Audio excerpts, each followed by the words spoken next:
భోగి సందర్భంగా దిండూరు నియోజకవర్గంలో చింతమనేని ప్రభాకర్ అయితే ఉదయాన్నే భోగి మంటలు అయితే వేస్తున్నారు. మనతో పాటు చింతమనేని ప్రభాకర్ వారిని తెలుసుకుందాం. సార్, గత సంవత్సరం అయితే ఈ భోగి మంటల్లో జగన్ వేసిన జీవోలను కానీ, ఆ విద్యుత్ ఛార్జీలు పెంపుపై కానీ ఆ మంటల్లో వేసి కొత్త సంవత్సరం నూతనంగా ఉండాలనుకున్నారు. అయితే ఈ సంవత్సరం మారింది. ఈ సంవత్సరం ఎలా ఉంది సార్? కూటమి ప్రభుత్వం అత్యధిక మెజారిటీ అయితే గెలిచింది. అది ఎలా అనిపిస్తుంది సార్? ఎలా ఉంది సార్ ఈసారి భోగి? ఈ సంవత్సరం భోగిలో మీరు చూడలేదేమో, మేము ఆవు పేడతో తయారు చేసినటువంటి గొబ్బెమ్మ, ఆ గొబ్బెమ్మ ఎండిన తర్వాత పిడక, ఆ పిడకని భోగి మంటలో వేయటం మీరు చూడలేదా? ఇందాక వేసాను నేను. ఈరోజు ఆ పిడకని ఎందుకు వేసామంటే శుభం జరగాలని వేసాం. అది ఆవు పేడతో తయారైనటువంటి గొబ్బెమ్మ. గొబ్బెమ్మ ఎండిపోయిన తర్వాత పిడకయింది.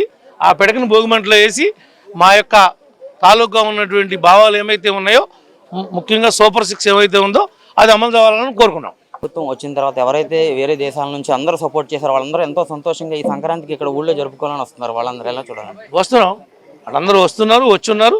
తప్పకుండా మమ్మల్ని అందరినీ కలుస్తారు. వాళ్ళందరూ కూడా అభినందిస్తాం. ఎందుకంటే వాళ్ళ యొక్క కష్టాన్ని మేము ఎప్పటికీ మర్చిపోలేం.